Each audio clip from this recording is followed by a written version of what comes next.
7월 1일 오늘 만나 성경 말씀은 시편 1편 1절에서 6절 말씀입니다.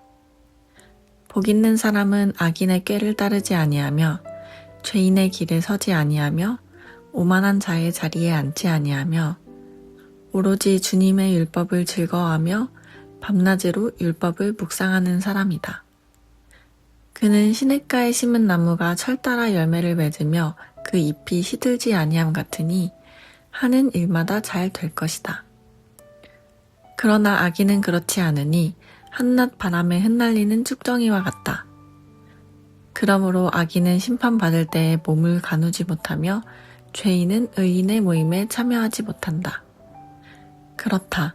의인의 길은 주님께서 인정하시지만 악인의 길은 망할 것이다. 아멘.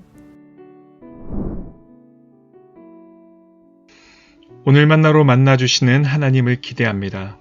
시편은 이스라엘의 찬송가입니다. 오늘 본문은 이스라엘의 찬송가인 이 시편의 첫 번째 장입니다. 그런데 하나님은 그 찬송의 첫 페이지 첫 문장을 찬양으로 시작하지 않으셨습니다. 그렇다면 150편에 달하는 방대한 찬송가의 첫 문을 여는 단어는 무엇일까요? 바로 복 있는 사람입니다. 저는 이게 우연이 아니라고 생각합니다. 찬양의 삶을 살아가는 우리에게 하나님이 제일 먼저 하고 싶으신 말씀이 바로 이거 아닐까요? 찬양하기 전에 네가 먼저 복 있는 사람이 되기를 원한다. 진정한 찬양은 입술에서 시작되는 것이 아니라 복 있는 사람의 삶에서 흘러나오는 것임을 하나님은 시편의 첫 장에서부터 이미 말씀하고 계신 겁니다. 그러면 하나님이 말씀하시는 복 있는 사람은 어떤 사람입니까? 세상이 말하는 복은 우리가 다 압니다. 많이 가진 사람, 높은 자리에 오른 사람, 남들이 부러워하는 사람. 그런데 시편 기자는 전혀 엉뚱한 데서 시작합니다.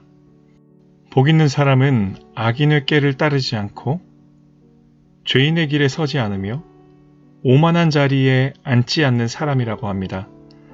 무엇을 가졌느냐가 아니라 어디에 서 있느냐가 복의 출발점이라는 겁니다. 그런데 이 구절을 천천히 읽다 보면 뭔가 보입니다. 악인의 꾀를 따르고 죄인의 길에 서고 오만한 자리에 앉는 것이 하나의 흐름처럼 이어집니다. 처음엔 그냥 따라가는 겁니다. 별 생각이 없어요. 그러다 보면 어느새 그 길에 서 있고 나중엔 그 자리가 내 자리가 되어버립니다. 죄라는 게 꼭 이렇습니다. 어느 날 갑자기 확 무너지는 게 아니라 별것 아닌 것 같은 작은 동조에서 시작해서 나도 모르게 깊이 들어가게 됩니다. 성도 여러분, 오늘 내가 무심코 따라가고 있는 꾀는 없습니까? 남들도 다 아는 것 같아서 한 번쯤은 괜찮을 것 같아서 슬며시 발을 들여놓은 그 길 말입니다. 시편 기자는 바로 그 출발점에서 돌아서는 것이 복의 시작이라고 말합니다. 그러면 복 있는 사람은 대신 무엇을 합니까? 2절을 보면 오직 주님의 율법을 즐거워하며 밤낮으로 묵상한다고 합니다. 여기서 제가 주목하는 단어는 즐거워한다입니다. 의무감으로 읽는 게 아닙니다. 억지로 붙드는 게 아니에요. 좋아서 기뻐서 밤낮으로 묵상한다는 겁니다. 말씀이 숙제가 아니라 기쁨이 되는 것. 그게 복 있는 사람의 내면입니다. 지금 이 시간 말씀을 통해 만나주시는 하나님을 기대하며 말씀 앞으로 나오신 여러분, 지금 이 순간 바로 이 자리가 그 묵상의 자리입니다. 억지로 나온 게 아니라 기쁨으로 나온 이 시간이 여러분에게 복의 통로가 되기를 주님의 이름으로 축복합니다. 3절에 그 결과가 나오죠. 시냇가에 심긴 나무가 철을 따라 열매를 맺고 잎사귀가 시들지 않는 것처럼 하는 일마다 다 잘 될 것이라고 합니다. 시냇가 나무는 가뭄이 와도 끄떡없습니다. 뿌리가 물에 닿아 있으니까요.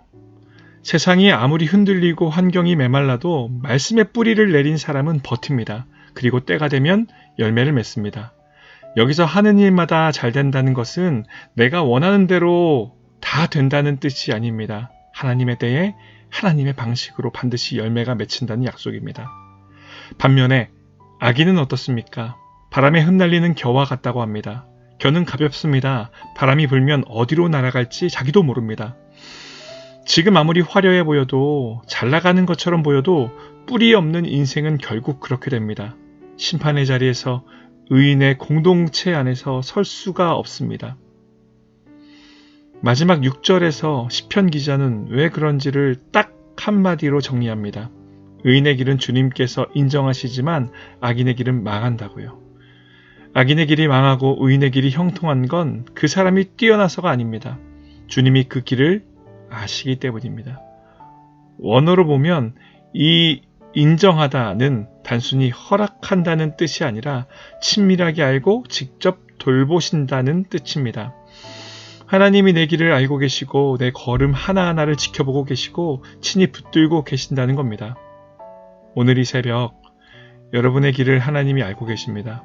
지금 힘들고 지치고 어디로 가야 할지 막막하더라도 하나님은 그 길을 정확히 알고 계십니다. 악인의 길처럼 화려하지 않아도 괜찮습니다. 주님이 인정하시는 그 길 위에 서 있는 것, 그것이 가장 복된 자리입니다. 오늘 하루도 말씀 앞에 뿌리를 내리고 주님이 아시는 그 길을 묵묵히 걸어가는 높은 뜻 성도님들 되시길 주님의 이름으로 축복합니다. 함께 기도하겠습니다. 하나님, 우리가 무심코 따라가던 세상의 꾀에서 돌이키게 하옵소서. 말씀을 음무가 아닌 기쁨으로 붙들게 하시고 시냇가에 심긴 나무처럼 어떤 상황에서도 흔들리지 않는 뿌리를 허락하여 주옵소서. 우리의 길을 친히 알고 인정하시는 주님을 신뢰하며 오늘 하루를 담대하게 살아가게 하옵소서. 예수 그리스도의 이름으로 기도드립니다. 아멘. 이제 두 가지 기도 제목으로 함께 기도하겠습니다. 첫째, 내가 무심코 따라가고 있는 세상의 꾀와 죄인의 길에서 돌이켜 밤낮으로 말씀을 즐거워하는 시냇가의 나무처럼 흔들리지 않는 삶을 살게 하소서.